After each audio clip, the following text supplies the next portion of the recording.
right, good afternoon, everyone. Welcome to this third panel of our three-day online conference toward a human right to claim innocence. Today, we are going to be focusing in on the human right to a clean and healthy environment as a case study in how new rights are formed. And I'll introduce our panelists and say a word about it. Unfortunately, we have a couple of missing panelists in a moment. But just first to review, for those of you joining us for the first time, this is an initiative of a number of different networks, the US Asia Law Institute, Duke University Center for International Comparative Law, and its Wilson Center, various innocence networks in different parts of the world, including, of course, the United States, in which we're trying to think about the framing of an international right to claim innocence in light of the fact that there has been enormous amounts of progress at the national level and learning that has gone on comparatively, if you will, across borders between different jurisdictions about how individuals can raise claims of post-conviction innocence in different ways, judicially, administratively, through the executive branch, and so forth. Yet we are lacking in the similar recognition of a right, at least at an explicit level, in international law. So as I mentioned in the discussion on Wednesday, I've just lost track of my days, no international treaty explicitly references a right to post-conviction to assert post-conviction claims of innocence. However, there is at least arguably an implicit right recognized by a number of provisions in the International Covenant on Civil and Political Rights and Regional Civil and Political Rights Conventions, among others. At the same time, we have also been talking about, both in the panel yesterday and we will again in the panel today, how rights are recognized as so-called new or freestanding rights. Now, the line between these derivatively interpreted rights and freestanding rights is obviously a blurry one. And today we will focus in on the human right to a clean and healthy environment as a case study. And we have with us two really excellent panelists in this regard who I think are very well placed, I don't think, I know, to discuss these issues. John Knox is the Henry Lauerman Professor of International Law at Wake Forest University Law School, and he has among many other accomplishments. The one that I really want to highlight is that from 2012 to 2018, he served as the first UN independent expert and then the first special rapporteur on the very subject that we're talking about today.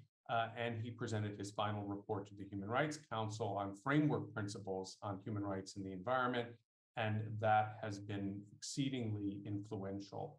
Our second panelist, Mark Lauerman, has worked as a diplomat in the UN Human Rights Council for quite a few years. He has been involved in a range of issues relating to human rights on a thematic and country-specific basis, preparing reports for treaty bodies, drafting national reports, and organizing a number of special procedure country missions. He has a deep understanding of how the international human rights system works and also has been very active in the conferences of the parties relating to climate change negotiations. Unfortunately, Rebecca Bratzbees of City University of New York, who is an environmental justice and human rights scholar, is ill and will not be able to be with us. She sends her regrets. And Sebastian Duyek I may not be saying that correctly, a senior attorney for the Climate and Energy Program at the Center for International Environmental Law, is very, very focused on the ongoing conference of the parties to the climate change regime that is occurring in Egypt. And unfortunately, at the very last minute, he also is unable to be with us. Nevertheless, I think that gives us still with our two panelists, John and Mark, an opportunity to have a really in-depth and rich discussion. And I will turn the floor over now to John to talk about the process for how the UN recognition for the right to a clean and healthy environment occurred. We'll then turn things over to Mark, who has a PowerPoint presentation that he will share, and then of course we'll open things up. Please raise your hand, use the raise hand function, so I will call on you.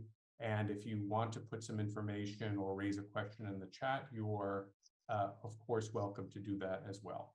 So with that, I will turn things over to you, John, and we look forward to hearing your remarks. Thanks very much, Larry, and thank you to all the organizers of this conference. It's a really interesting topic, and I'm happy to be here with you to be able to talk about lessons you might draw from our experience with the right to a healthy environment. I also have a PowerPoint slide, which I'll share with you now. Get it up.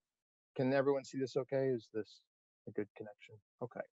So I want to start by making kind of three overarching points. One was just to maybe state the obvious. This was a big success. I mean, it's hard to quantify these things, but approval by the United Nations General Assembly by a vote of 161 to 0, and approval last year. I'm sorry, the General Assembly approval happened this July, and approval last year in October of 2021 by the Human Rights Council, similarly without a negative vote. That's great, obviously. I also want to make a couple of other points, though, which is first, this doesn't happen very often, at least not this way. I know you've had an earlier panel on the rights to water and sanitation, which were approved by the General Assembly and the Human Rights Council similarly in 2010. But except for those and the right to development, which was recognized by the General Assembly in 1986, there are just not a lot of examples of the General Assembly recognizing really new rights. The General Assembly does, from time to time, adopt declarations or resolutions on human rights that elaborate on existing human rights instruments in various ways, and some of them quite significant ways. But to just have a flat out, here's a new right that we recognize, just doesn't happen very often. And of course, that takes me to my third point, which is this isn't an easy thing to do. In some ways, it's really the culmination of a process that lasted 50 years in the context of the right to a healthy environment, dating back to the 1972 Stockholm Conference. So, how did we get here? I'll just say that I'm going to focus more on the legal path to this result. That is how the jurisprudence on human rights and the environment gradually has built up over the last several decades in a way that created a structure and a framework at the end of which the recognition of the right to a healthy environment was kind of the capstone of that long process. Mark's going to focus more on the political steps and the political negotiations and advocacy that were necessary to get to this point. All right, so the legal process or the legal kind of building blocks that got us here. First, I think it's important to kind of recognize that human rights and the environment touch each other in many different ways. They're really engaged in an interdependent relationship. On the one hand, it's become clear that you simply can't enjoy many human rights, and certainly including rights to life and health, without having access to a healthy environment. On the other hand, exercising human rights, such as rights to information, public participation in decision-making, access to effective remedies, as well as rights of freedom of expression and association, all of those rights are necessary in order for people to be able to fight for and achieve a healthy environment. So there's a couple of different ways of recognizing this interdependent relationship. One, the most obvious, is simply to recognize that there is a human right to a healthy environment. However, there's another path, And that path is to apply other human rights to environmental issues, or what's been called greening human rights.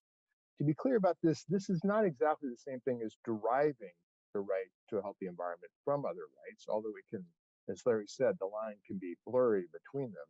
This is about actually taking rights such as the rights to life and health and applying them without deriving the right to a healthy environment from them, just explaining how environmental harm can interfere with the enjoyment of those rights, and then extracting from that some obligations on states to do something about it. The first path has generally not been taken at the United Nations, or I shouldn't say generally, it simply has not been taken at the United Nations until last year when the Council, and then this year when the General Assembly finally recognized the right. The long list of rights in the Universal Declaration doesn't include the right to a healthy environment, which is understandable. It was 1948, the environmental movement hadn't really started yet.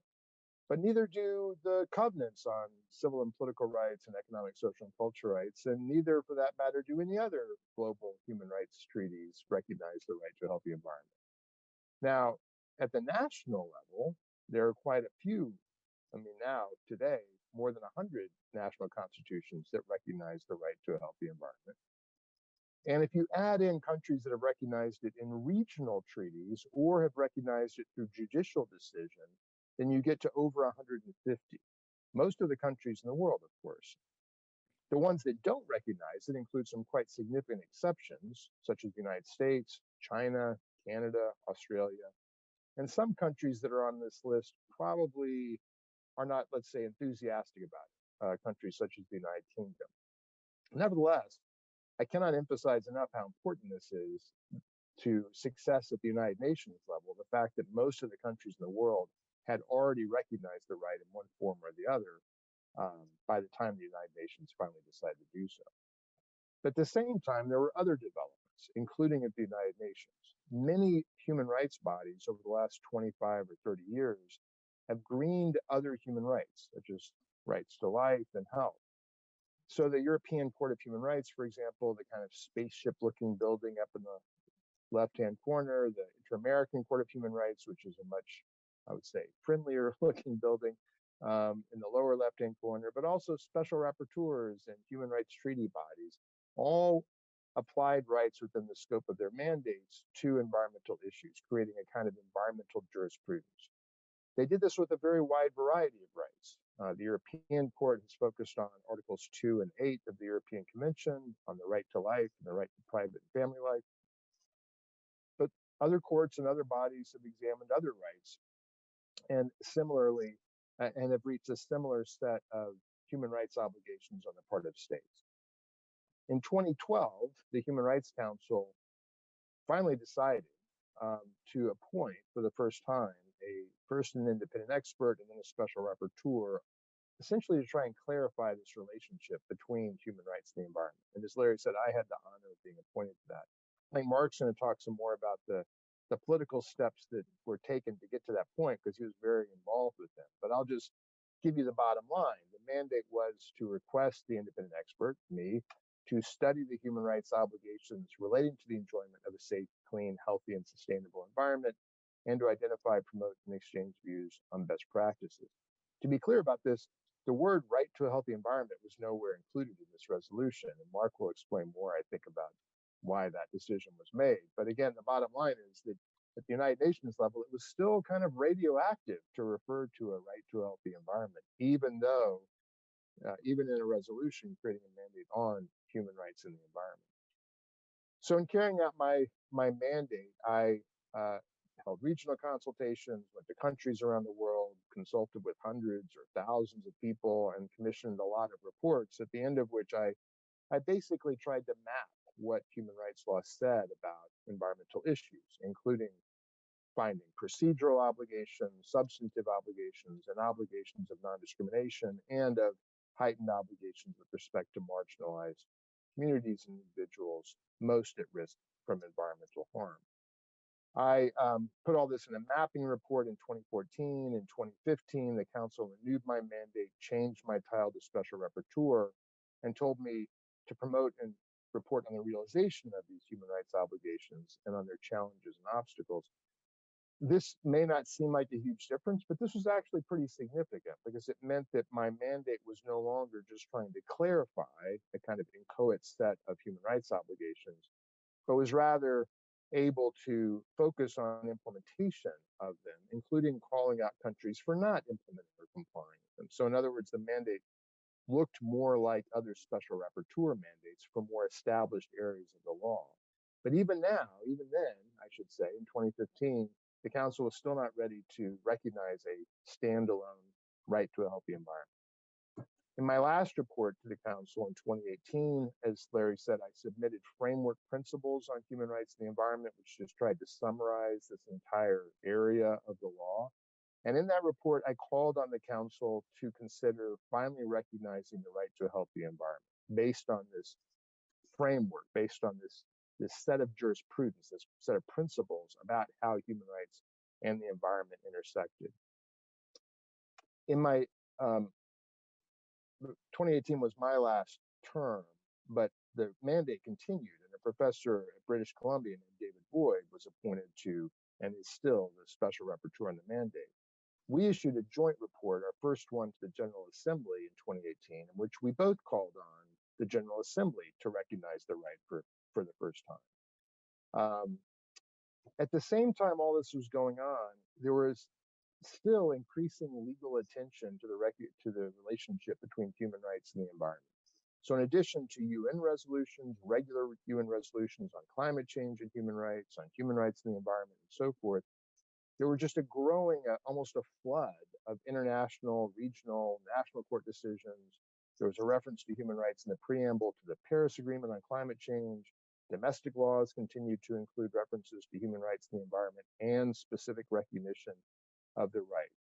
That helped support a growing coalition in favor of UN recognition, which again, I think Mark is going to talk more about. But it became clearer and clearer that UN recognition was kind of the missing thing, or the thing that really, that the gap became more and more obvious. So examples of this included the Inter-American Court issuing an advisory opinion on human rights and the environment in 2017, which essentially focused on the right to a healthy environment as something that kind of pulled together different strands of the human rights and environment jurisprudence. Also in Latin America and the Caribbean, a new regional agreement was adopted in 2018, which focused on rights of access to information, public participation, and access to justice. But it's in its very first article, put all of those rights in the context of pursuing the right of every person, of present and future generations, to live in a healthy environment. And at the national level, really important decisions were being issued, including probably the most important decision yet by a court in a climate case, the Agenda decision in 2019, in which the Dutch court, based on the European Convention of Human Rights, said that the Netherlands needed to move more quickly to reduce its greenhouse gas emissions. And in countries like the United States, some states are increasing attention to this issue as well. And so in November of last year, New York ratified a constitutional amendment adding the right to clean air and water and a healthful environment to its state constitution, making it one of about half a dozen states now in the United States that have done so. I'll just make a couple of kind of closing points about this. One is David and I tried to argue to the United Nations substantively that there were real advantages to recognizing the right to a healthy environment. One obvious one is that it would elevate the importance of environmental protection by treating this as a human right on the same level of importance as other rights. It would also foreground those who are most affected by environmental harm, who are often marginalized, disempowered. In other words, it would really highlight what I think is obvious to people who follow these kinds of issues in the United States, the environmental racism and injustice and discrimination that's kind of inherent in a lot of environmental protection. Calling things a human right to a healthy environment raises their level of importance and urgency. It would also, as I said, the Inter-American Court's opinion started to do, would kind of integrate this extremely diverse set of norms on human rights and the environment by providing, as I said, a kind of a capstone that would pull them together, that would make it clearer that they're all related. It would also, in that respect, make clear that environmental harm itself is a human rights violation, or at least it can be, so that you no longer have to show exactly how it affects another specific right. And finally, of course, it would provide a basis and a catalyst for further action. One concrete way of doing that internationally is by making it easier for the Human Rights Council, again, the main United Nations human rights body, to use its system of universal periodic review of states to focus on the right to a healthy environment, as opposed to looking at environmental issues kind of on an ad hoc basis as they might come up with respect to other rights. And of course, at the domestic level, UN recognition, while certainly not binding in itself, would provide political impetus to states that don't have the right to adopt it. And for states that have adopted it but never really enforced it, it would help to put political pressure on them to do so. I'll just note that the United Nations General Assembly has adopted guidelines for what new human rights instruments are supposed to include. I assume that this may have come up earlier. And we thought pretty clearly the right to a healthy environment meets it. I have to say, in all the discussions we have had with governments over this resolution has virtually never come up. The question about whether a new right would meet these requirements or not is one that I can't remember any government specifically asking us about, but David and I nevertheless made the point as often as we could that in fact, it does meet all of these requirements. So to be consistent with what the General Assembly itself has said about what its standard is, would justify or would support recognizing this right. How to recognize it is a legal as well as a political question. There are several possible ways. Again, I'm sure this has come up in your earlier panels. You could have a new treaty. The French, for example, introduced a treaty or proposed a treaty called the Global Pact for the Environment, which included recognition of the right to a healthy environment. You could have a protocol to an existing treaty, such as the International Covenant on Economic, Social, and Cultural Rights, or you could have a United Nations Declaration and Resolution. It is by far the easiest approach to have a United Nations Declaration and Resolution, and so we never really seriously considered the other options, but we can talk more about that in the discussion if that's helpful. And then, again, Mark's going to talk more about the steps it took to actually get to this point, but the success last October was pretty sweeping. The vote was 43-0 with 4 abstentions. The abstentions did include some very important states, however, China, India, Japan, and Russia. And some other states, especially the United States, although they could not vote, were extremely unenthusiastic, I would say. The United States really worked against recognition of this right last October. So we had a lot of work to do between then and this summer, but that work paid off. And the United Nations resolution that was adopted in July by a vote of 161-0, including with affirmative votes, Japan, India, and the United States, all of which had either been abstaining or working against it last time, is, as you see, it's a pretty clean resolution. These are all of the operative paragraphs. It simply recognizes the right to a clean, healthy, and sustainable environment as a human right. It notes that the rights related to other rights in existing international law. We can talk more about where that language came from. It has a reference to the need to fully implement multilateral environmental agreements. This turned out to be quite controversial language. It really came originally in the Human Rights Council resolution from a proposal by Brazil. And then finally, operative paragraph 4 is really the only paragraph that calls on states to do anything. And it's a pretty general paragraph, as you can see, nothing too hard here. And that was very intentional. The idea was to keep this limited to recognition of the right and not muddy the waters by trying to get into exactly what that would require states to do. The states who wanted us to get into those waters almost certainly were trying to do so in order to try and kill or weaken the resolution. There was not, a number of states said, well, what exactly would this require? And although we had answers for those questions, it was pretty clear that they were wanting to get into that discussion in order to try and kill the resolution.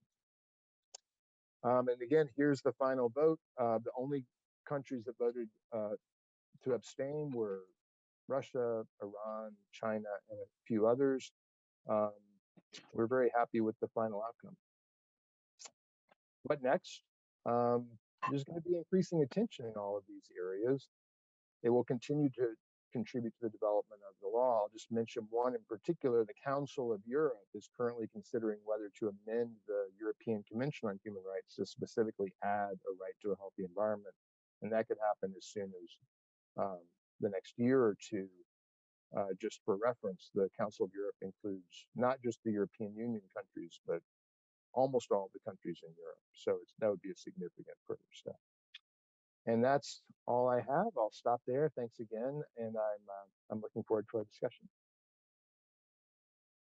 Excellent. Thank you so much, John. Really appreciate it. If you would just, if you could just exit out, perfect.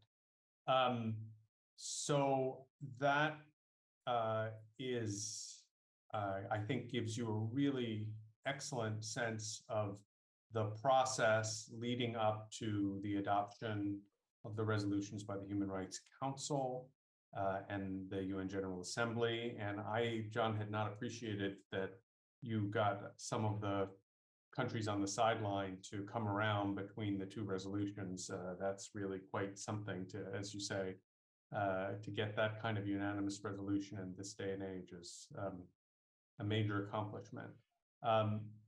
But in order to understand the legal developments that John has talked about, we really also need to think about the political backdrop.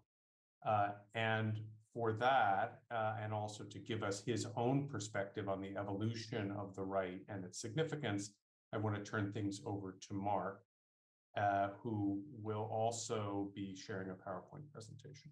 Mark, you have the floor. Thank you very much. As you can all see, I'm sat in a restaurant in Geneva because it's lunchtime here, and I had a diplomatic lunch. And I guess first lesson for you all is that if you want to get a new right recognized through the UN, you need to go for lots of diplomatic lunches. So I don't know if that's a good thing or bad for the waistline, good for the spirit, I guess. Anyway, it's really nice to be here and see familiar faces. You know, John, as always, set out perfectly the background and also perfectly introduced me because I'm not a lawyer. I'm more of a political strategist, I guess, or diplomatic strategist. And thanks for the introduction, although you missed one part. So I was a diplomat. In fact, it was me who drafted the first resolutions on human rights and climate change and human rights and environment, which I'll go into in a moment. But then since 2013-14, I've been the head of a think tank here in Geneva. We also have an office in New York, at NYU actually, based at NYU. And I've continued to work on this issue very closely with John and David Boyd, the current special rapporteur. Yeah, could you show the PowerPoint? Great, thanks. Okay, so I will focus on the political side of the recognition of this right. As John said, I mean, and I can't kind of overemphasize this enough, it was a huge achievement. Yeah, we have recognized other rights like the right to water and sanitation and the right to development. But in the case of water and sanitation, that was a right which is part of the right to an adequate standard of living, so it's slightly different. And the right to development was pushed by a certain group of countries and has never really been accepted by many other countries, especially developed countries, especially the US. Whereas the right to healthy environment, as the vote count John showed, I think is different. A, it's a standalone right, and secondly, it's been, you know, incredibly widely accepted by a vast majority of UN member states, and even those who in the end abstained at the General Assembly tend to be countries that don't really oppose the right. They just, you know, they're just difficult. So Russia is a good example, which recognizes the right at national level, but wanted to make our life difficult in Geneva and New York. Okay, so can we go to the first slide? So yeah, I'll try and throughout the presentation keep referring back to the ultimate goal of this event, which is to see the lessons learned in terms of a potential new right on the right to claim innocence. And we'll do so using the case study of the right to a healthy environment. So a few of the key lessons that I will keep referring back to. One John already mentioned is that it takes time. This is really difficult. John didn't talk so much about why it's difficult, and this is really important. The reason it's difficult is because it's about changing mindsets. Diplomats, and I hope there are none sat with me, near me in the restaurant still, but diplomats tend to be a little bit kind of lazy, a little bit, they just want to spend their 3 or 4 years at the UN, you know, coasting, doing just what their predecessors have done. And it tends to be very difficult to change people's mindsets. And therefore, you really need to build the case over time. You know, anything at the UN takes time, but a new right is especially so. The second key lesson is that this cannot be driven by just a few academics, even, no matter how good those academics are. It can't be driven by just a few NGOs, and it can't be driven either by just a few states. This has to be a kind of cross-regional, broad-based effort. And the reason for that is legitimacy. You just cannot get to the stage where you recognize a new right if it's seen as an agenda by a certain group, and especially by a certain regional group. And that point is also important, and here I refer back again to the right to development, if you want this right to be meaningful. Because it's one thing, even no matter how difficult it was to get a resolution through recognizing a new universal right, but at the end of the day, that's not enough, of course. We want this right to be meaningful, i.e. to have an impact on, in our case, the right, human rights, and on the environment and the climate. And for that to happen, you need states to accept it, because states are the duty bearers. And you need states to be willing to ultimately, in my opinion, negotiate and ratify some kind of instrument whereby they accept legally binding obligations.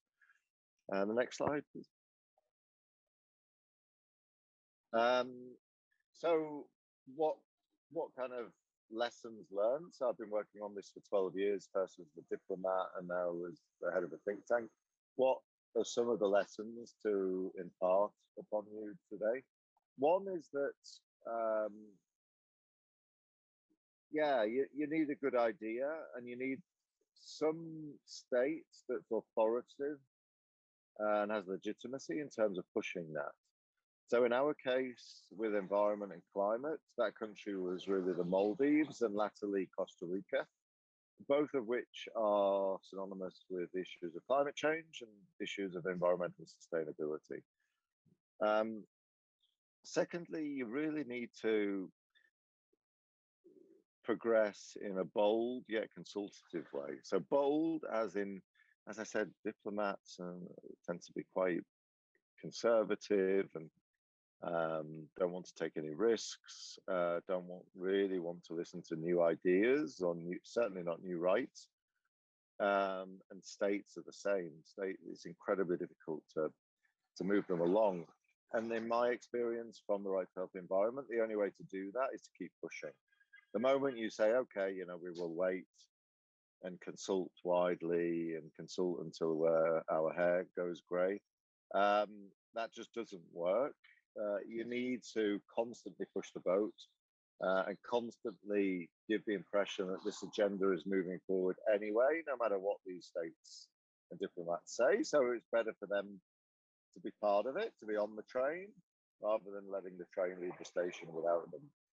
Yet, and this is the paradox, you have to at least give the impression of consulting with them. You have to make them feel as though they're involved. And it's finding this sweet spot, this balance between carrying on regardless and yet showing that you care what states and diplomats actually think. without giving them a veto. That's key, really. And, you know, I don't know exactly how that applies to the right to claim innocence, but it really is, yeah, for me, that is the key. A couple of smaller points. Human rights diplomats are generalists. They're not experts, even though they're called human rights experts here. They're only 3 or 4 years in post at the UN before they move somewhere else. And their first task really is to not agree anything that will hurt their country. And we saw this time and again over the past 12 years. Countries were constantly coming back with problems and issues. Will this hurt us? Will this restrict our right to develop? Will, in the case of the US and some Western countries, will this lead to us facing increased climate or environmental litigation, including cross-border litigation? So that, you know, you have to get beyond these concerns or fears by informing, educating, and building confidence. A really interesting point, probably actually these first slides, I'll spend all of my time talking about it. Maybe that's not a bad thing, because this is the key stuff. The next point is that, yeah, diplomats can be quite frustrating. I know, because I was one of them. And states, as I said, tend to be very conservative when it comes to new rights. However, we shouldn't underestimate the agency and the power of individual diplomats. I think for me, having worked on this for such a long time, one of the key lessons I've learned is that in the theory of international relations, we tend to focus too much on the agency of states, which is understandable. It's states that are members of the United Nations. It's states that we talk about when we talk about neo-realist kind of theories of international relations. But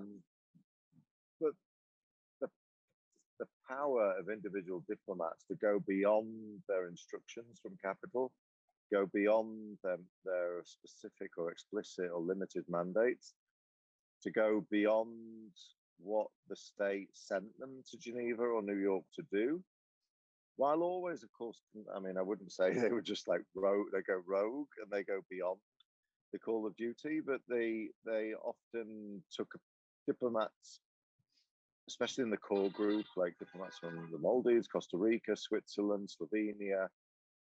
They often they took a personal interest in this and had a personal belief in it, and therefore they were pushing things at the United Nations, even if their instructions from capital were not completely clear.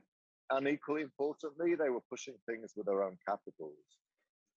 And the best example of that is Switzerland, which up until even though they were in the core group on human rights and environment, up until the very last moment, were very uncertain about this whole thing, largely because they don't recognize the right themselves nationally. And yet one diplomat, a guy called Benny Muller, who was based in Geneva before, by this time he was in Bern, in the capital, in the foreign ministry, he really just moved the entire Swiss machinery and eventually persuaded the foreign minister himself to go along with this. So incredibly important. And the last point, which is a bit related to one of my earlier points about balancing boldness with consultations, is the focus has to be on building consensus. You can't just, there's no point just adopting a resolution that squeaks through by a couple of votes, especially on a new right. You may feel good about it for a few minutes, but then you'll quickly realize this is pointless. So you need to build consensus, but you also need to know the limits of consensus, as in that there are some countries that will just never agree, and you need to push on regardless. Okay, so I've spent ages, probably already 10, 12 minutes talking about that. If we could go to the next slide, I'll try and rattle through the rest so we have enough time to, oh no, God, there's some new other lessons.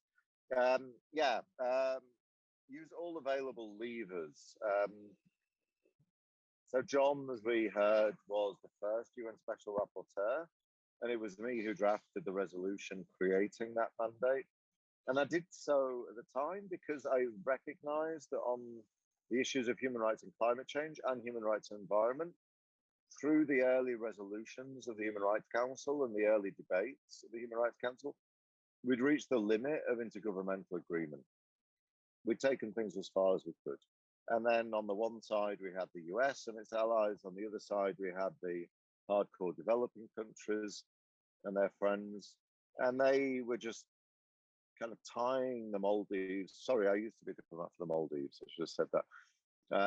They were tying the Maldives and other countries who cared about this agenda in knots. They were creating red lines all around us. And so we decided to establish a special procedures mandate, which is an independent UN expert, on the grounds that this person could do a much better job than states could through intergovernmental negotiation at expanding the contours of consensus, at building understanding and generating trust. And John did, of course, a fantastic job of doing that, which is why he was a perfect choice for the first UN Special Rapporteur.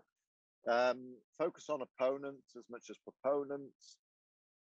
You know, there's a tendency, like in all walks of life, but especially in diplomacy, to create taboo or create this us against them mentality, that if somebody doesn't agree with you, you say they're bad, and that they're doing so for bad reasons. And yeah, in some cases, maybe Russia is a good example that just tends to try and block everything. But generally, it's not the case. Generally, there are legitimate concerns, and again, this is probably relevant to the right to claim innocence, that different states have. And there's no point just bulldozing it. You need to address those concerns, talk to them, explain to them why their concerns are maybe, you know, misjudged or misguided. And in the relevant resolutions, respond or at least reflect on their concerns. Cross-regionalism, I've already talked about, it's absolutely vital. Nothing will get through if it's seen as just a Western agenda. Yeah, the next point probably not relevant in this case. And the last point is it's not over. I mean, it was a huge achievement. It's never over. It was a huge achievement to get these resolutions through. But we're already thinking about next steps. And in my view, and I think John doesn't fully agree with this, but the current UN Special Rapporteur on Human Rights and Environment, David Boyd, does, that really for a new right, especially a new standalone right, to be meaningful, in my opinion, you need to think about creating a new international instrument that will put down on paper the content and scope of the right. Well, intergovernmental paper, I should say, because John's framework principles already go a long way towards clarifying the content and scope of this new right. But also, and most importantly, creating and establishing the corresponding obligations of states. Okay, now we can move on to the fun stuff, and as I said, I'll try and do it quickly. About 10 minutes left. Next slide, please. So the backstory of this is, and John alluded to this earlier, you know, the right to a healthy environment was obviously nothing about the environment was included in the Universal Declaration of Human Rights, because it was before the onset of the international environmental movement or the environmental movement generally. A big step forward was taken in 1972 with the Stockholm Declaration, which kind of alludes in different words to the right to a healthy environment, and shows that this right is key to the enjoyment of other human rights and to environmental protection. But then the problem was, after the Stockholm Declaration, things we've kind of treaded water at the UN. There were a number of resolutions by the Commission on Human Rights, which was the predecessor of the Human Rights Council between 1972 and 2006. But these Honestly, I mean, in academic articles I've written, I've been probably overly generous, but these were pretty hopeless. These resolutions, they didn't really say very much. That wasn't the fault of the core group, which included Costa Rica. It was just that this was an incredibly controversial-ish area. Why controversial? Well, I already mentioned, to many developing countries, especially big developing countries, they thought this was an agenda to attack them and to prevent them from developing. Why? Because they thought, or they feared, that if we linked human rights and environment, especially if we created or recognized a new right for the environment, it would be used by Western states and Western NGOs to tell these countries they couldn't build any more factories, they couldn't industrialize, they couldn't develop, because by doing so they would pollute, and by polluting they would harm human rights in their countries and potentially violate human rights. So this is why they constantly would refer back to the right to development, and why they were pretty frightened of this agenda. Developed countries, it was for a different reason. It was because they were worried that their historic responsibility for environmental harm, or latterly for climate change, that this right would be used against them to hold them accountable, I guess. No state likes accountability, but to hold them accountable and maybe lead to increased climate or environmental litigation. Okay, next slide. So a number of things changed. One was the increased awareness of climate change. Second was a country, the Maldives, became a member of the Human Rights Council and decided to push this issue of climate change, environment, human rights, and eventually the right to a healthy environment. Next slide.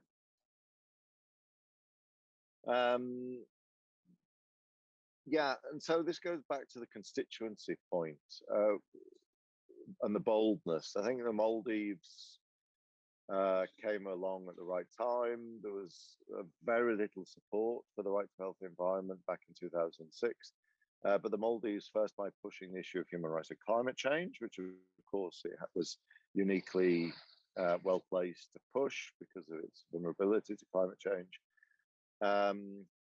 And then working with other states like Costa Rica and Switzerland and many others, was really able to start to push this issue and introduce it first by organizing a conference in the Maldives, so small island states, where the Maldives got the support of small island states behind this agenda, and that came out with the Male Declaration on the human dimensions of climate change. And then to mobilize that UN High Commissioner for Human Rights. There was increased interest at this point in the links between human rights and environment, largely due to this case in the Inter-American system, the Inuit case. If you go to the next slide. Yeah, I mean, people can ask about this, but this, for me, when I was a Maldives diplomat, was really the key why I thought we should push for the right to a healthy environment and a safe climate,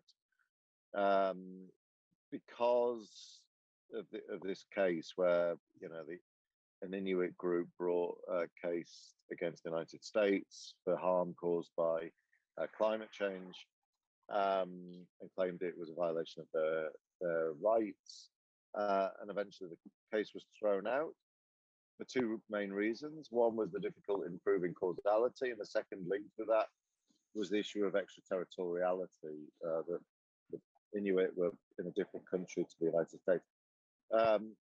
Needless to cut a long story short, my idea back then was to push for the recognition of this right and to include in this right, within its scope, that it could have extraterritorial application, and that this new right would make it easier in the future to prove causality. Anyway, next slide. You know what? I'll forget about this. I've only got about 5 minutes left, so I'll say what happened at the Human Rights Council. So we built slowly. So we started by adopting resolutions on human rights and climate change. And in those days, believe it or not, there was not even any kind of agreement at the Human Rights Council that there was any link whatsoever between human rights and climate change. The United Kingdom and the United States were especially bad on this point, for the reasons I mentioned, maybe fear of litigation, that they just refused at this point and they said it explicitly in the Human Rights Council, we do not welcome this initiative, and we do not believe there's any link whatsoever, especially in a legal sense, between human rights and climate change. The early resolutions on human rights and climate change aim to organise debates at the Human Rights Council and issue and mandate reports by the UN High Commissioner for Human Rights.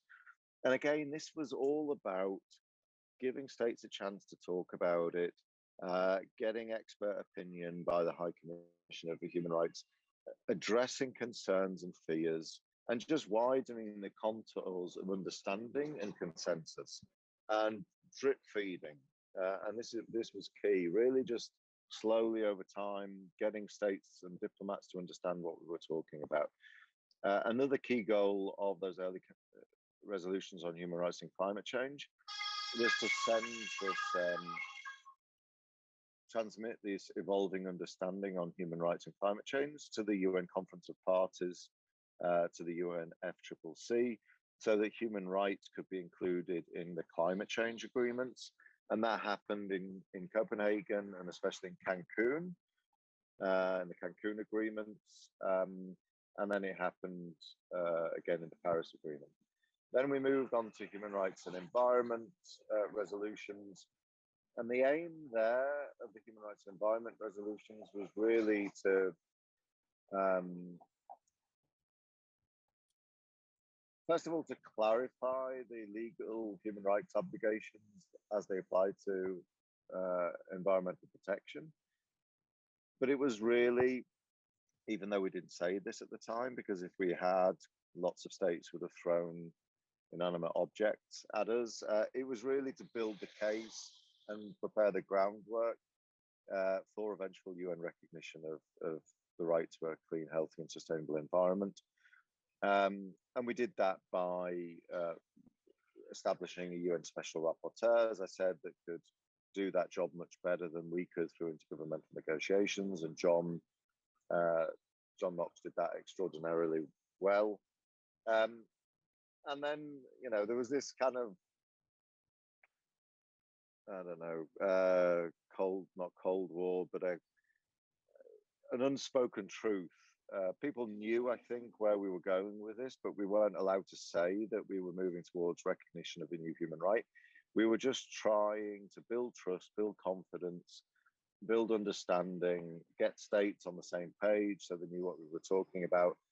And eventually that culminated in John's last report to the General Assembly, which he presented with the new UN Special Rapporteur, where we finally said, yes, the goal is recognition of this new human right. I was in the meeting actually when John said that. It was a side event, I think, in Geneva, and I kind of winced as John said, yes, the goal is UN Special Rapporteur. I feared for John's life. I really thought there was going to be tomatoes and maybe even heavier objects flying in the air towards him.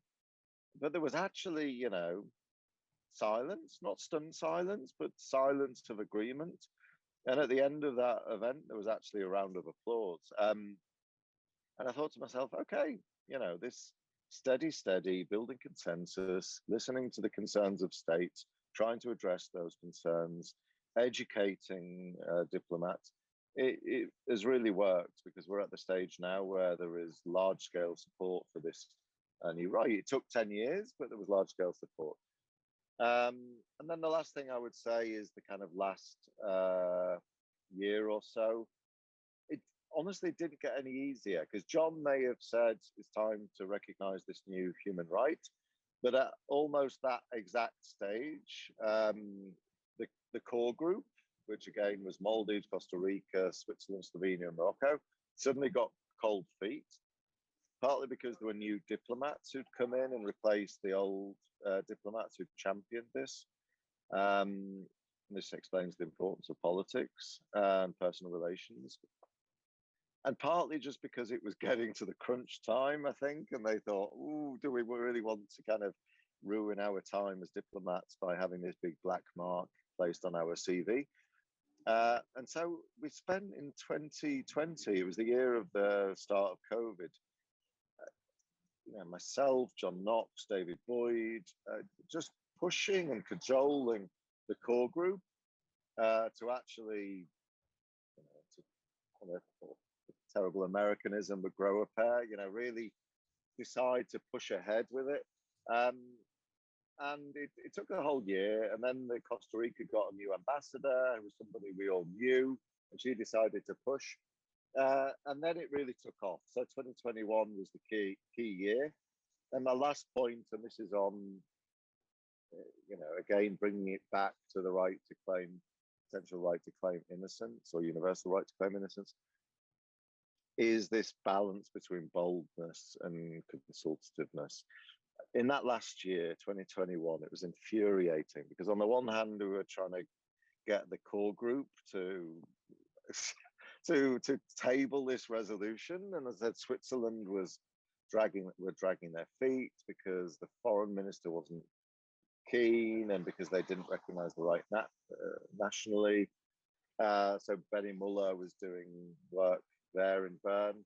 So we were dealing with a core group, but we were also dealing with states, especially European and Western states in America, who were all saying, no, it's too premature, even though they've been working on it for 10 years. Let's have another few years to recognize this right. And the core group were listening to them, of course, and Mark, maybe we should wait a few more years. And I was saying it's just nonsense. I mean, we've had 10 years where we've been talking about this. So we should just push. And sure enough, the moment the core group announced we are tabling this resolution and started circulating a draft, it was like a miracle, because what happened was all the diplomats in Geneva knew this was coming. And they all suddenly then, their calculations changed from doing no harm to making sure that they didn't, hurt their country by agreeing to something that might hurt the country, to thinking to themselves, okay, we now need to be in a good position. Norway is a great example. Norway was incredibly nervous about this new right because they're a big oil and gas producer. But Norway is seen as a brilliant country at the UN and is seen as kind of pro-environment. So the last thing they wanted was to be seen as opposing this new right. Latterly, the same happened at the General Assembly with the United States, that, it's a miracle that the United States would vote in favor of a new right, especially a right that smells of an economic, social, and cultural right. And yet they did. And in each case, it's because they wanted to be on the right side of history. They knew that this right was coming and they wanted to be able to vote for it or to co-sponsor it. And that's what happened. Anyway, I will stop there and happy to take questions. Thanks. Thank you, Mark. That was really excellent blow by blow.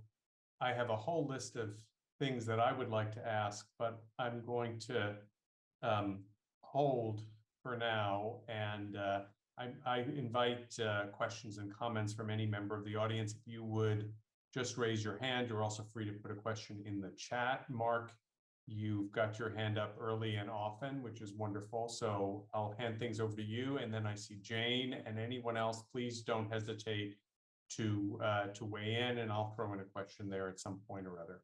So Mark, over to you. Just like yesterday, I have a lot of questions and I don't want to hog the floor. So I'll start with one and we'll see if I can come back to them or not. So I'm seeing some things that are similar and some things that are different in our issue. One thing that is similar is that there's already sort of wide movement domestically all across the world to recognize new procedures and things of that nature. And we have coalitions that span the globe. So there's now innocence networks in Europe and Asia and the United States and Latin America. But at the very beginning, Mark said it can't be driven by academics. It can't be driven by NGOs. you have to have the states to accept it. And then when you got later into your discussion, it was clear that like the Maldives and some of these island countries had their own deep reasons to care about this and to push it. And so one way that's different about our movement is that there's no hook like that a state's going to care as much, right? It's not like there's going to be a core group of countries that come together and say, in order for us to survive and to thrive, we need to have this recognized. At the same time, this sort of thing is not going to cause wide harm, so it's not going to cause the concerns about development. So in some ways, ours is more like sort of boring, I guess, but it's not going to cause these big, huge concerns, at least to the same degree. But it's not. But the problem is, it's not going to have a country that's saying, for our own reasons, we need to get behind this and push this. It's going to have to come from the goodness of somebody's heart. And so I guess my question is that a fatal problem, or how do you manage it when you can't convince a state that it's in their own economic interest or something like that, right? I mean, and I guess part of the answer might be whether we probably wouldn't be pushing for a new right like you're doing, rather finding it implicit and derivative and what's already there and clarifying. I mean, maybe that makes part of the difference, but I'm just interested in your thoughts if you don't have that sort of hook where the countries aren't invested for their own selfish reasons. So I actually, Mark, that was one of my questions too. And I definitely want to hear what John and Mark have to say about that. The only thing I will say is that we have had, and maybe Jane can speak to this, but there have been countries that have been champions of different subject-specific human rights from time to time. So it's not always an economic interest that leads a state or core group of states to be champions, but let me leave it there and turn things back. I don't know, John or Mark, which of you would like to start, but I think that's an important question. No, yeah, it's very good question. First of all, I would say it depends whether this is a derivative right, I guess, or a standalone right. It's part of independence of the judiciary, or which I don't know if that works at all because I'm not a lawyer, but you see what I mean. Water and sanitation, I said it was part of the right to an adequate standard of living. So that is relatively easier because there you can, for example, get some treaty body members to start talking about this, or maybe thinking about general comments, including it in their contributing observations to states, and getting a resolution through relatively easier than a standalone right, because you're essentially saying this is an important part of another right. If it's a standalone new right or newly recognized right, it's more difficult. And by the way, I mean, it was an excellent question, but I didn't mean to say that the role of academics or experts or civil society are unimportant and have been unimportant. On the contrary, they've been absolutely critical in building the case for recognition of the right to a healthy environment. And actually, the recognition by the Human Rights Council was one of the great successes, in my opinion, of civil society in the 20th or 21st century, because about 1,500 NGOs got behind recognition of this right. It's the biggest coalition I've ever seen, the Human Rights Council. Especially children's rights NGOs played an incredibly important role, and really did play a definitive, make a definitive contribution to this. My point was more that you need, in an intergovernmental system like the one we live in, whether we like it or not, or an interstate system, you need some state champions, especially if it's a standalone right. Now, you're right. In the case of the right to healthy environment, there were some obvious candidates to push this, like Maldives and Costa Rica. But that's not essential. So my point of hope for you all is that you don't need a country like the Maldives and Costa Rica that so demonstrably has a stake in this. On many other issues at the Human Rights Council, you just have states that want to do the right thing and believe in something on a human rights basis. I can't think of any examples offhand, but there are lots of examples of that.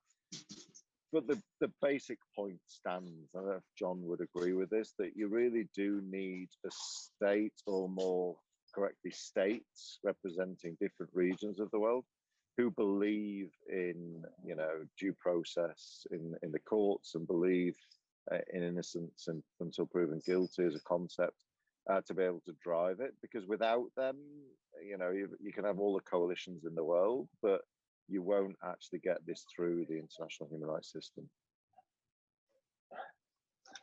Yeah, I'll just say I agree with everything Mark said. I think it is really important to distinguish between whether your effort is to try and make clear that this is part of an existing right, in which case the importance of being able to build that case at the United Nations, at least through special rapporteurs and treaty bodies, is really critical. In the case of, as I'm sure you heard, in the case of the rights to water and sanitation, the Committee on Economic, Social, and Cultural Rights first, and then later an independent expert on the right to water and sanitation, Karina de Albuquerque, had already done a lot of that work in connecting the right, and that made it easier for states to go on.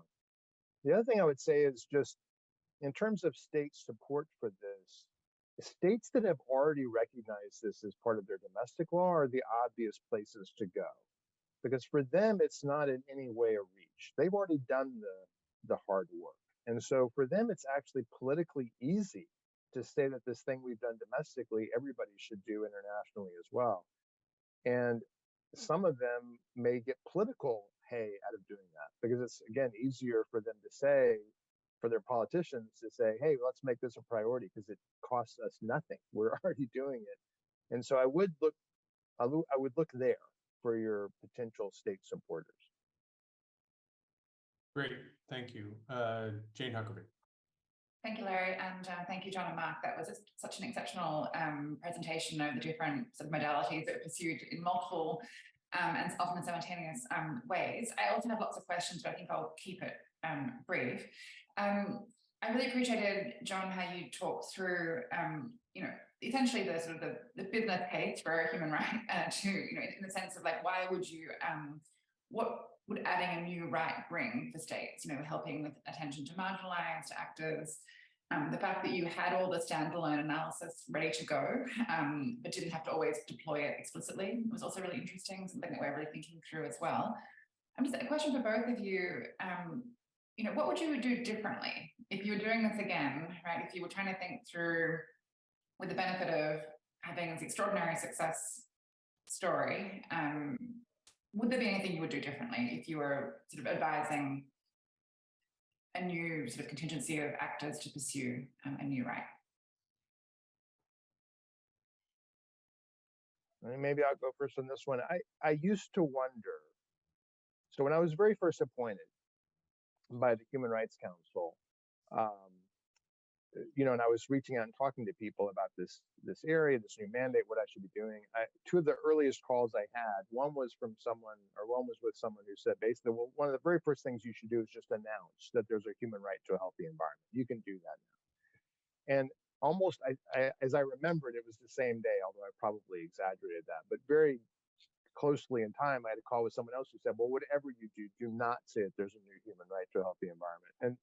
And I always wondered throughout my mandate, should I have been moving more quickly on this? I mean, is this a door that I'm hesitant to push, that if I had just pushed it harder, I would have found out that it was open years earlier? And I think Mark would agree with me that what happened actually kind of confirmed the step-by-step approach, because when we did finally push on the door, we did have a great deal of success, but it took 4 more years, or at least 3, to get to the council recognition, and 4 at the General Assembly after 2018, when David and I issued that joint report to the General Assembly.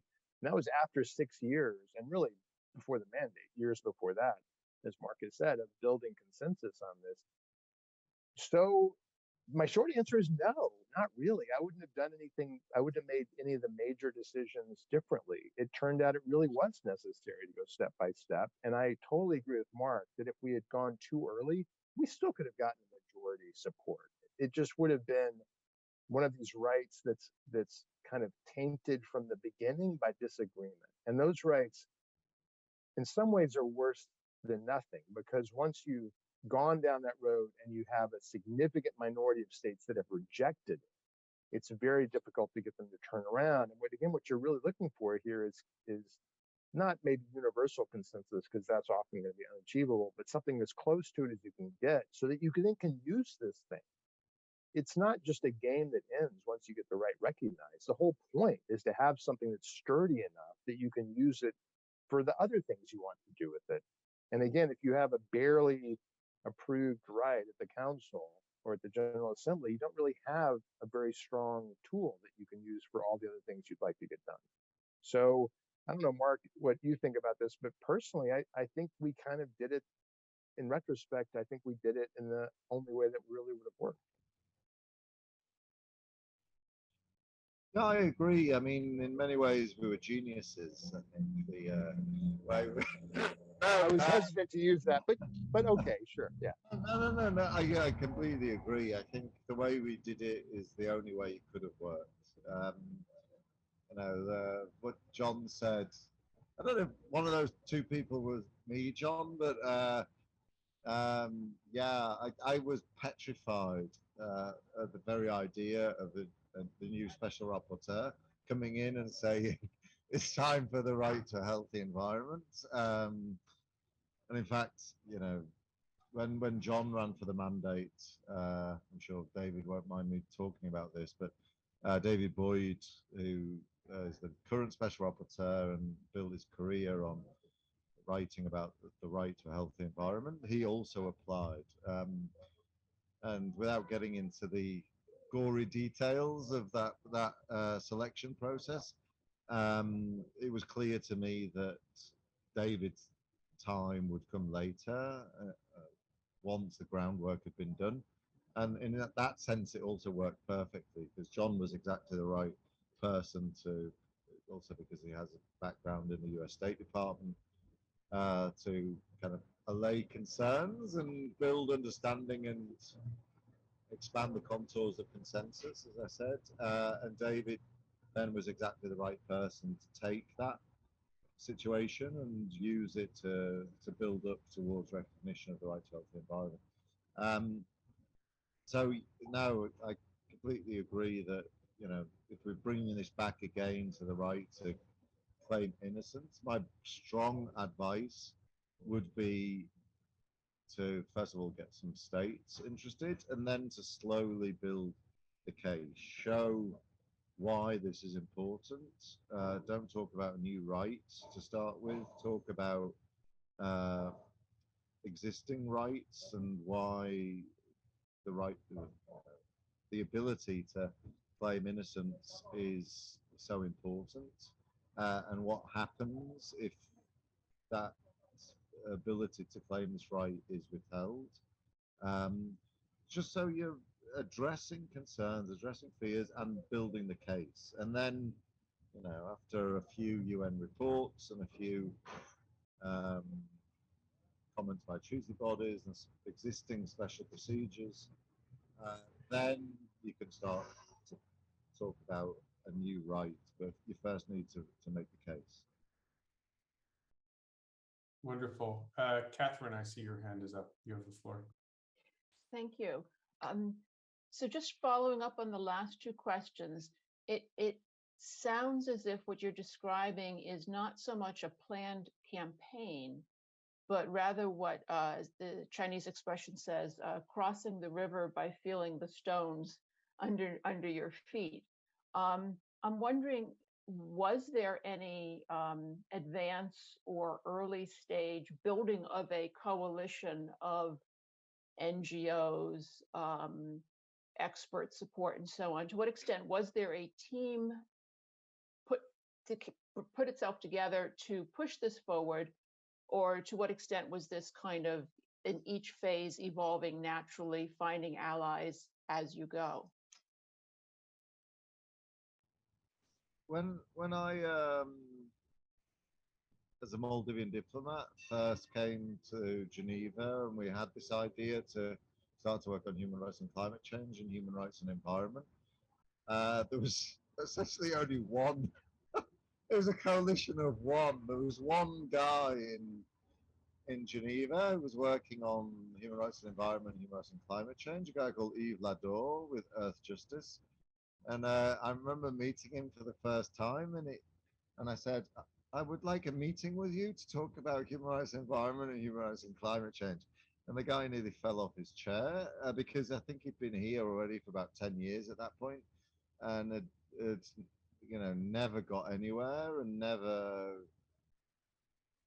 certainly never had a state diplomat say come to him and say I want to work on this. I think up until then it'd been him trying to desperately convince states to do something. So I guess you can tell from that point that my answer is it's organic. It really is about, again, it comes back to the point you need a few states who are going to champion this. And then what tends to happen is the law of unforeseen consequences. By having some states pushing it, it inspires more NGOs to get interested and get involved. Inspires academia to start writing about this. I remember I wrote, along with John, a paper years ago now for the Harvard Environmental Law Review. And there was very little that had been written at that stage on human rights and climate change, and now there's reams and reams of material. So I think it was this feedback loop between states pushing, and that inspired NGOs and academia to write about this or advocate around this. That in turn inspired more states to get interested and get involved. And that continued until, as I said, by the time we recognized this right, it seemed as though the whole world was behind this, and everybody was really interested and inspired. So that's my long answer to your very good short question. The only thing I would add to that is I completely agree with Mark. It's not like there was some sweeping coalition from day one, but I do think it's important to have what I think of as kind of nodes of connection. Mark was certainly very important in that respect. Yves Lador was important. I was important myself after I was appointed. People who can actually make the connection between different people who are or who might be interested in the field, who are working in the field, who might be interested in it, so that when there are developments at the UN, or when there are developments in academia, or when any aspect of this kind of starts to move forward, the people who are working on that have people who are in connection with them, who are also in connection with other people who are interested in this in other forums. Because I think that becomes really important as a way of transmitting information back and forth, so that you don't have people kind of working, as they so often are, in silos from each other.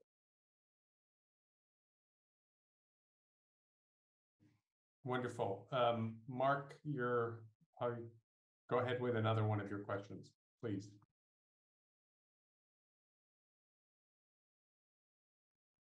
Thank you. Mark, when you were describing what was happening at the end with the core states sort of getting cold feet, and a lot of what you were talking about reminded me of our work. We try to get a bill passed in Ohio, and from doing, a lot, I can't use the L word, education in Ohio and trying to get bills passed.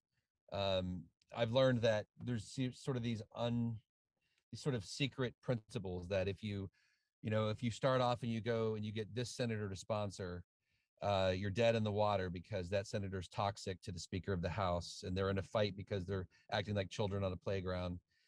And so, you have to be very careful about sort of who you get as the people out in front. And I'm imagining in global politics, if you get a particular country on board and they're sort of pushing it, they might be toxic in a similar way. And so I guess my question is, does it work that way? And then I guess tied to it is, you said that if there's countries that already recognize this domestically, that's easy for them. So like a country that has recognized this domestically that should be easy is the US. I imagine, I don't know, but is it a problem to have the US pushing something? Another country that recognizes a lot of these things is China. Is it a problem or a benefit to have China pushing this? Sort of how does that work with my analogy in the State House in Ohio in terms of, you know, strategic dealing with the temper tantrums and the jealousies and all that stuff between rival nations. Great Yeah. question. Yeah, good question. You know, it comes down to what I was saying earlier, the individual agency point.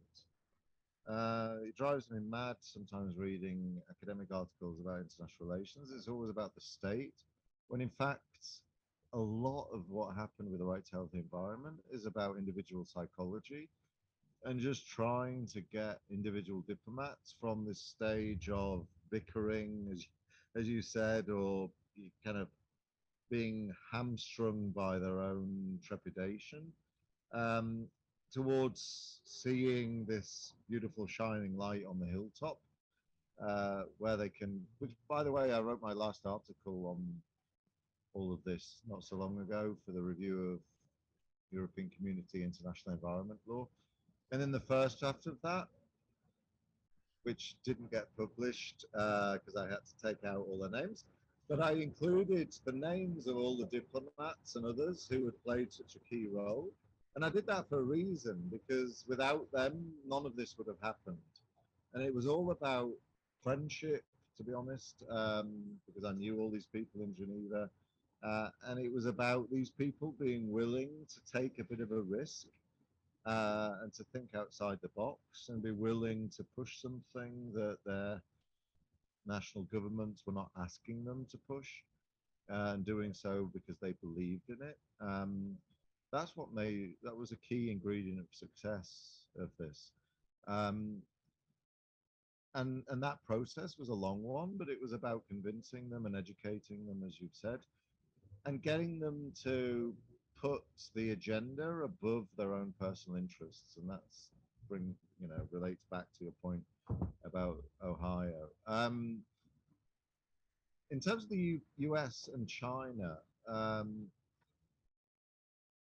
the US actually, under the Obama administration, we managed to, by doing some deals, the Maldives managed to get them kind of on side. They were very skeptical at the beginning, obviously, especially under the Bush administration. But at the time of the Obama administration, they were playing a very clever game. And this is another lesson for you to learn, although I don't know quite how it relates to the right to claim innocence. But the US was playing a clever geopolitical game where they were trying to build a coalition or build, develop allies at the Human Rights Council, because they had their own agendas, of course. This gets into realpolitik. And in the case of the US at the time, they really wanted a special rapporteur on the situation of human rights in Iran.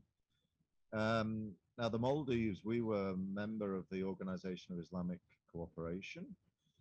So we were in a position to block any effort by the OIC to stop the US being able to get a new UN Special Rapporteur on the human rights situation in Iran. And so we did a deal with the United States, with the ambassador, where we got her to Eileen Donahoe and the US to start supporting the resolutions on human rights and environment. And in return, we agreed to co-sponsor the resolution on human rights in Iran and thereby block an OIC common position against the creation of this special rapporteur on another Islamic country. Obviously, that will not directly relate to the case of the right to claim innocence, but it was a key moment. And then again, when it came to the US being a pain in the arse in the negotiations in Geneva on the right to a healthy environment, the recognition,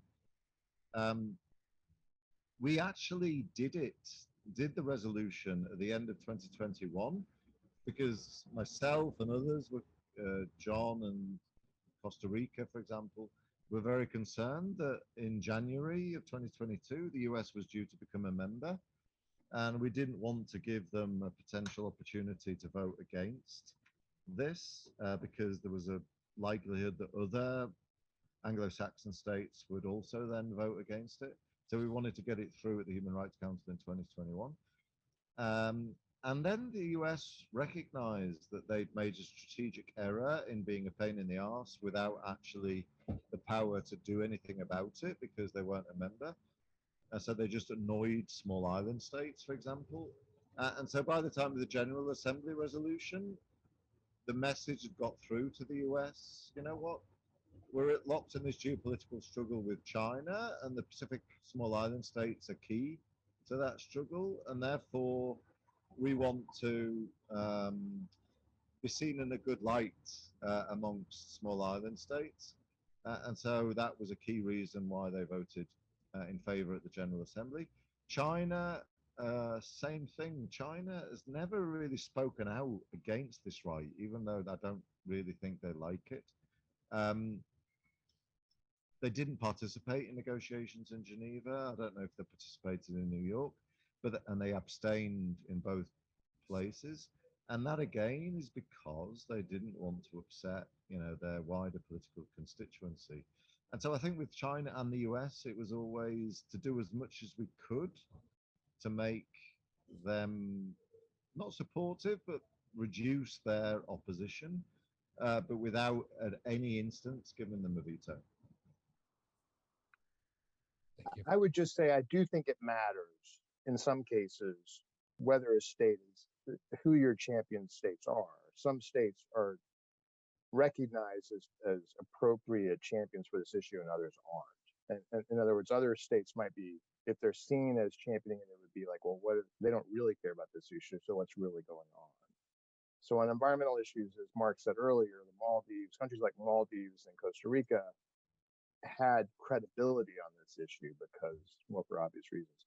The other point I would just make is just to underline how important it is, not just who the state is, but how good the diplomats you're working with are, or your contacts within your own government or whatever government you're working at. Mark is too modest to say that he's one of the most skilled diplomats I've ever seen. And so he was able to navigate the council in a way that other diplomats, even if they have wanted to, simply would not have been able to do. And it's easy to overlook that, but it's super important for all the reasons Mark is saying.